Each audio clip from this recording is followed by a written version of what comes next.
इच्छा नहीं हो वो भारी रही हो। अरे महाराज देखवे में लगेगा दही छिटकायो जा रहा हो, लेकिन वास्तव में तो किशोरी जी और ठाकुर जी को प्रेम छिटकायो जाएगा। और वहां में सनवे की इच्छा हो तो आई हूं। हम तो माता जी से परमिशन भी नहीं लेके ऊपर सुन नहीं होंगी, कह रही हूँ दारी को पूछ क्यों ना गए हो, नीचे सांदे को पूरे घर है। हम ऐसे ही भैया, हमारे लाल जी की सेवा हम बिना पूछे करते घर में भी कई बार पता ही नहीं होता ऊपर उत्सव चल रहा है ठाकुर जी का।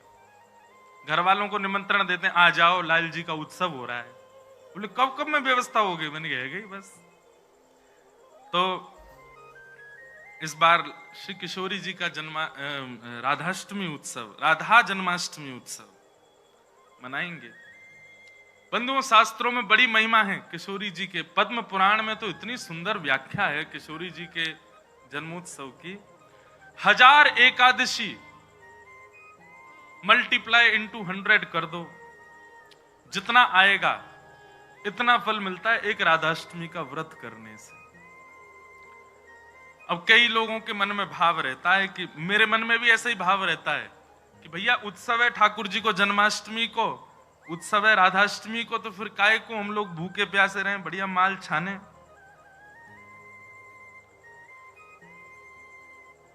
तो भाव तो रहता है, पर शास्त्रों में बड़ी महिमा है। व्रत करने का नियम मूलतः इस भाव से होता है कि भाई जब हम अन्न का सेवन नहीं करते हैं तो अन्न सेवन ना करने से आलस्य जाता है। अन्न सेवन ना करने से मस्तिष्क में, मन में नकारात्मक ऊर्जाएं नष्ट हो जाती हैं। फलाहार रहते हैं तो निश्चित ही है ऊर्जावंत होते हैं, तो ऊर्जावंत होंगे तो और बढ़िया उत्सव मनाएंगे। लेकिन बिल्कुल ही आहार ग्रहण नहीं करोगे तब तो फिर मतलब व्रत इसलिए करना है कि उत्सव में आपसे आपकी ऊर्जा पूरी लगे, आलस्य ना आवे, नकारात्मक भाव ना आवे, मन में कोई दुर्भाव ना आवे, इसलिए अन्न का त्याग किया जाता है। बाकी तो उत्सव में तो खूब पाओ धुआंधार, लेकिन व्रत करने से आपके उत्सव में बेहोशी आ रही है महाराज और बिना भोजन किए कुछ तो फिर उत्सव को भंग करने वाली बात हो जाएगी। उत्सव को भंग नहीं, उत्सव को सुंदर बनाने के लिए व्रत करना है।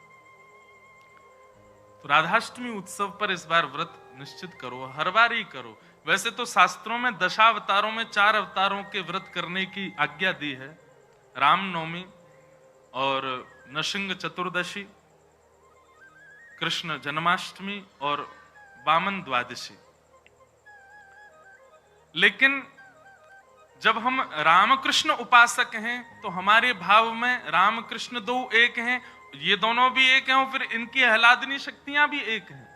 राधा कृष्ण स्वरूपाम्बई कृष्ण राधा स्वरूपिणौ कलात्मानम निकुंजस्थम गुरु रूपम सदा भजे। जब किशोरी जी ब्रजमंडल में ठीक ठाकुर जी का ही स्वरूप हैं तो फिर उनके लिए भी ये व्रत की क्रिया करनी है।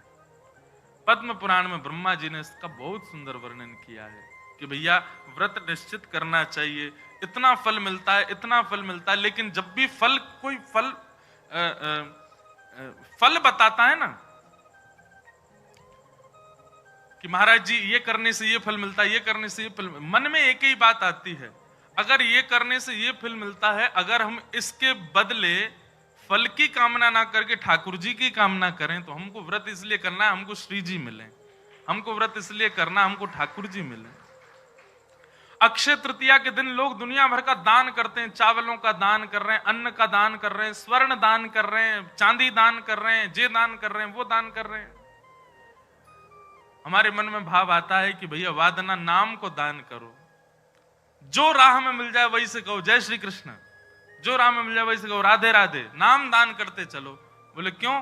बोले अक्षय तृतीया को कछु दान करो तो अक्षय है जाए, तो हम नाम दान करें, हम ठाकुर जी को भजन दान करें, अरे भक्ति दान करें, अपनी भक्ति अक्षय हो जाए, नाम अक्षय हो जाए, प्रेम अक्षय हो जाए, ऐसी अक्षय तृतीया मनाओ। तो कभी भी आपको किसी व्रत या किसी नियम के पीछे फल बताया जा रहा हो, सुन लिया करो, अच्छा इससे ये फल मिलता है, उस फल को गौड़ करके उस फल के स्थान पर किशोरी जी को विराजमान कर दो। हे किशोरी जी, हम राधाष्टमी को व्रत या मारे करेंगे कि हमको आपकी प्रेम लक्षणा भक्ति प्राप्त हो। आपको प्रेम प्राप्त हो, इसलिए हमको व्रत करना है। तो राधाष्टमी उत्सव इस बार भागवत कृपा निकुंज में गिरधर लाल जी का मनाया जाएगा। सुबह 9 बजे से क्रम रहेगा, 8 बजे द्वार खुल जाएंगे, आके बैठ जाना। 9 बजे फिर अभिषेक होगा, टीवी हम लगवा देंगे 2-4 ताकि लाल जी दिखें आप सबको। और फिर उसके बाद बधाई गायन उत्सव आदि चलेगा। 10-11 बजे तक का क्रम रहेगा, ज्यादा लंबा नहीं, छोटा ही क्रम रहेगा। और क्योंकि व्रत रहेगा तो केवल पंचामृत मिलेगा पीवे को, खावे को कछु ना देंगे हम। प्रसाद भी रहेगा, सब लोगों को थोड़ा थोड़ा प्रसाद बाहर ही मिल जाएगा। फिर उसके बाद राधा वल्लभ जी जाइयो, वहां पे ऊधम मचाइयो, बिहारी जी जाइयो। और सुनिए, राधाष्टमी को हमारे ब्रजमंडल के रसिक शिरोमणि स्वामी श्री हरदास जी का जन्मोत्सव है। फिर तटीय स्थान जाना, तटीय स्थान जाकर के स्वामी जी महाराज को प्रणाम करके आना। वहां पर खूब निधिवन राज जाना, निधिवन में जाके स्वामी जी को प्रणाम करके आना। राधाष्टमी का उत्सव तो जन्माष्टमी से भी बड़ा होता हमारे ब्रजमंडल में। तो ऐसे राधाष्टमी का भाव। अब कई लोग पूछ रहे हैं कैसे क्रम होना चाहिए, तो देखो ठाकुर जी का जन्मोत्सव मनाया जाता रात्रि 12 बजे, पर किशोरी जी जो हैं ये उदिया भाव से प्रकट हुई। मतलब सूर्य उदय, जैसे ही सूर्य की प्रथम किरण पड़ी है पृथ्वी पर, बस हल्के हल्के सूर्य उदय हुआ, तभी किशोरी जी का प्रादुर्भाव हुआ। तो एक प्रकार से नहीं, सुन लो, ताली बाद में बजा ले। सुबह 4:30 बजे, 4-4:30 बजे आप सबको, अगर घर में किशोरी जी विराज रही हैं स्वच्छंद भाव से, तो किशोरी जी को अभिषेक करना। वैसे हम तो दोनों उनको ही कर दें। जन्माष्टमी पे भी युगल सरकार, घर के ठाकुर जी जो हैं युगल राधा कृष्ण, उनको करें, और राधाष्टमी पर भी दोनों उनको ही करें। अगर घर में केवल लड्डू गोपाल विराज रहे, केवल ठाकुर जी मुरली मनोहर लाल जी विराज रहे, त्रिभंग लली ठाकुर जी, तो भी उनको अभिषेक करो। उन्हीं को ही श्री जी स्वरूपा मान करके उनको अभिषेक करो। वैसे तो नियम ऐसा है कि जन्माष्टमी और राधाष्टमी को रात्रि भर जागरण करो, रात भर उत्सव करो, रात भर नाचो गाओ, आनंद करो, किशोरी जी को प्रादुर्भाव होगा। और किशोरी जी वास्तव में शयनावस्था में हो, कमल के पुष्प ले आओ और सुंदर सुंदर कमल के पुष्पन के बीच में किशोरी जी के श्री विग्रह को विराजमान रखो, वही में ही पौढ़ाओ। क्योंकि ऐसा भाव शास्त्र में है कि कमल के मध्य से ही किशोरी जी प्रकट भई। तो कमल मध्य में किशोरी जी को विराजमान करो। घर पे ठाकुर जी हैं तो ठाकुर जी को विराजमान रखो। और प्रातः काल 4 बजे है तो महाराज शंखनाद करो, बधाई गायन करो, सुंदर घंटे घड़ियाल नगाड़े आदि बजाओ। वाक्य बाद में दीप प्रज्वलन करके किशोरी जी को प्रादुर्भाव करो। फिर वाक्य बाद पंचामृत अभिषेक करो। पंचामृत अभिषेक करवे के बाद में सुंदर किशोरी जी को श्रृंगार करो। श्रृंगार करवे के बाद भोग धराओ। भोग धरा करके फिर किशोरी जी की आरती करो। आरती करने के पश्चात फिर खूब नाचो, इतने नाचो, हम तो अभी जयपुर में एक बात कह के आए, उत्सव तब तक मत मानो कि नाचते नाचते उत्सव करते करते डॉक्टर के पास नहीं जाना पड़ जाए। अगर आपको दवाई नहीं लेनी पड़ी तो समझो उत्सव मनाया ही नहीं आपने। शादी ब्याह होता है घर में, तो लड़की का जो भाई होता है या लड़की के पिताजी, लड़की के मामा, लड़की पक्ष के, लड़का वाले तो ऊधम करें, लड़की वाले इनकी कमर कसे, उनके जेब में 2-4 दवाई पड़ी रहती है, सिर दर्द की, पेट दर्द की। क्यों, हमारी तो बड़ी 3 बहनें, तो हमको पता है, एक दवाई रखी रहेगी। क्यों, सिर दर्द हो रहा है, सो नहीं पा रहे हैं। तो तभी ब्याह माना जाता है जब पिता और भाई ये बिल्कुल श्रमित हो जाएं, तब लगता है हाँ ब्याह हुआ। श्रमित ही नहीं हुए तो क्या बात का ब्याह। ऐसे ही उत्सव में महाराज एक आनंद की बात करें, ये नहीं जबरदस्ती कि महाराज दवाई लेनी ही पड़ जाए। जब तक इतने श्रमित नहीं हो जाओ, इतने नहीं थक जाओ कि महाराज अब कुछ नहीं हो सकता हमसे, पस्त नहीं हो जाओ, तब तक नाचते ही रहो किशोरी जी के आगे, ठाकुर जी के आगे। खूब बढ़िया उत्सव करियो, खूब नाचियो, और फिर व्रत रखो पूरे दिन। किशोरी जी को खूब बढ़िया व्यंजन पवाओ, और पवा करके वो कोई को वितरण करो, कोई अपने काजे थोड़ा रख लो, दूसरे दिन जब नौमी लगे सो वाको पाओ प्रसाद रूप में। पर वादन व्रत रखो। और भैया नहीं रुको जाए तो पालियो, चकाचक पाओ, बोले हमारी श्री जी को उत्सव है, हम तो पाएंगे तो पाओ, कोई दोष भी नहीं। व्रत न करने से पाप नहीं लगता है, पर व्रत करने से पुण्य बहुत होता है हमको, लेकिन पुण्य की नहीं, हमको किशोरी जी की कामना है। तो इस प्रकार, और फिर एक नियम सुनो, या तो संभावना बने तो सहस्त्र कमल, 1000 कमल, और 1000 कमल की भावना नहीं बने तो 1000 कोई भी पुष्प, लेकिन सुगंधित होने चाहिए, बिना सुगंध वाले नहीं। मोगरा के हो जाएं, हार श्रृंगार के हो जाएं, गुलाब के हो जाएं, और यदि व्यवस्था बन जाए तो कमल 1000 हो जाएं। किशोरी जी के अभिषेक के बाद, आरती करने के बाद, सब आरती आदि पूजन किशोरी जी को भोग लगाने के बाद, फिर उसके बाद 1000 कमल से श्री चरणों की अर्चना करो। अब अर्चना में तो कई लोग ऐसा भाव रखेंगे कि राधा सहस्त्र नाम गाओ, राधा सहस्त्र नाम से 1000 कमल चढ़ाओ, पर हमारी भावना ऐसी, गोपाल सहस्त्र नाम से चढ़ाओ, गोपाल जी के नाम से एक एक कमल ठाकुर जी, क्योंकि भैया धन धन राधिका के चरण,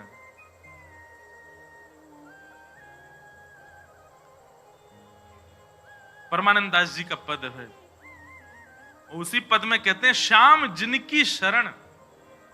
अरे कथा तो यहां तक आती है कि किशोरी जी के सदा चरणन में ठाकुर जी रहे। गा दें, बहुत सुंदर पद है। धन धन राधिका के चरण, धन धन राधिका के चरण, धन धन राधिका के चरण, धन धन राधिका के चरण, धन धन राधिका के चरण, धन धन राधिका के चरण, धन राधिका। सब लोग गाओ।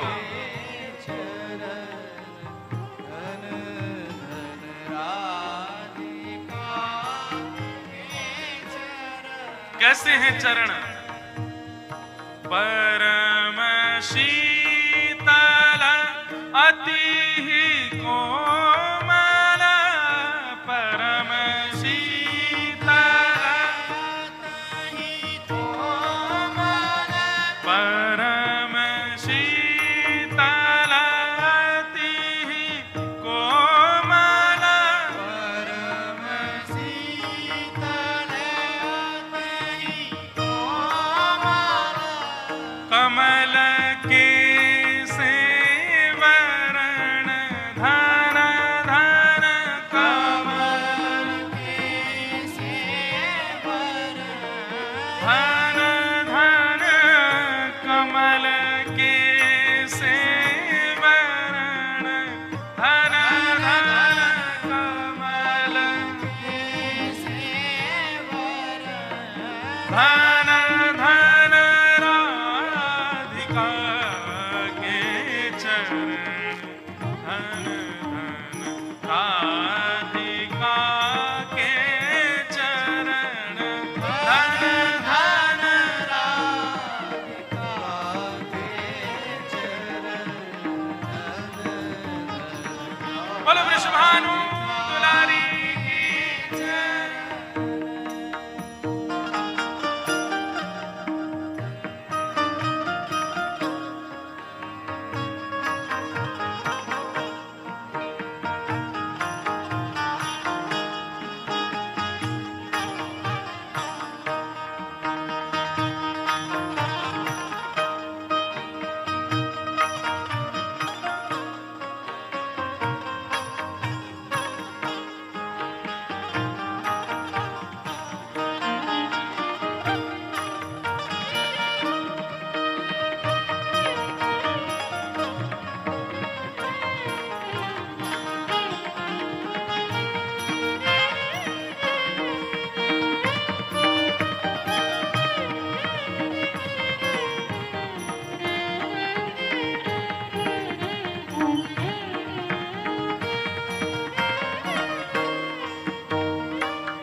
सुत मन मोदकारी,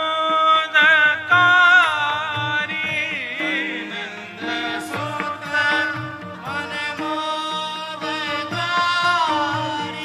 नंद सुत मन मोदकारी, नंद सुत मन मोदकारी, विरह सागर तरण धन धन विरह सागर तरंग, हे दास परमानंद छिन छिन, दास परमानंद छिन छिन, श्याम जिन के शरण धन धन श्याम जिन की शरण, धन धन राधिका के चरण, धन धन राधिका के चरण, धन धन राधिका के चरण, राधिका के चरण, धन धन राधिका के चरण, धन धन राधिका के चरण, धन धन राधिका के चरण, धन धन राधिका के चरण, धन धन राधिका के चरण, धन राधिका श्री राधा रानी की। कैसे अद्भुत चरण है हमारी श्री जी के। सुभग शीतल अति ही कोमल, कमल के से वरण, धन धन राधिका के। सब लोग इधर देखो, भाव से सुनो। नख चंद्रिका अनूप राजत, विविध शोभा वरण। नख पर एक अद्भुत चंद्र का विराजमान है, विविध शोभा वरण। वो विविध विविध शोभाओं को धारण करी हुई है, किसी को किसी रूप में दिखती है, किसी को किसी रूप में दिखती है। नंद सुत मन मोदकारी। ठाकुर जी को किशोरी जी के मुखमंडल के श्रृंगार में सुख मिलता है, पर ठाकुर जी को उससे भी अति सुख मिलता है किशोरी जी के चरण देखने में। मतलब हमारे गिरधर लाल जी सदा ऐसे ही रहते हैं, नीचे ही नजर रहती है उनकी। क्यों? बोले जब गिरिराज धारण किए तो सामने किशोरी जी खड़ी है, तो किशोरी जी के मुख को नहीं, किशोरी जी के श्री चरणन को देख रहे हैं ठाकुर जी, और नित्य दृष्टि वहीं रखते हैं। वैसे तो लाला के नैन रुके ना है, चप्पल तो यूं ही घूमते रहेंगे इधर उधर, लेकिन जैसे किशोरी जी आ जाए ठाकुर जी ऐसे ही खड़े रहते हैं, नीचे नजर करके। नजर सीधे चरणों में ही रहती है किशोरी जी के। मुख को देखने में भी संकोच करते हैं लाल जी, चरण ही इतने सुंदर हैं किशोरी जी के कि वहीं रहते हैं। नंद सुत मन मोदकारी। मन को सुख नहीं, मोद यानी कि अत्यंत सुख मिलता है ठाकुर जी को जब किशोरी जी के चरणार बिंदों को देखते हैं। दास परमानंद छिन छिन, श्याम जिनके शरण, धन धन राधिका के चरण, धन धन राधिका के चरण।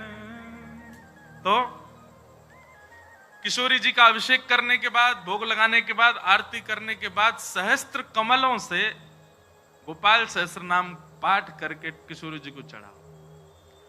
और वैसे तो देखो भाव बहुत सारे हैं, पर मेरा भाव तो यह कि ठाकुर जी के नाम से किशोरी जी के श्री चरणन में पुष्प अर्पित करो।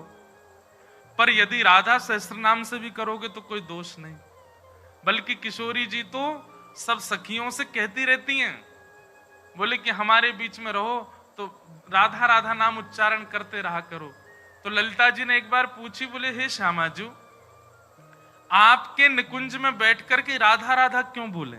आपको इतना प्रिय अपनो ही नाम? बोले मुंह को प्रिय ना है। तो बोले मेरे चित्त में श्याम सुंदर बैठे, उनको प्रिय है। तो राधा राधा आप उच्चारण करेंगे तब मेरे चित्त में विराजमान ठाकुर जी सुनेंगे तो उनको सुख मिलेगा, उनके सुख के लिए मेरो नाम गाओ।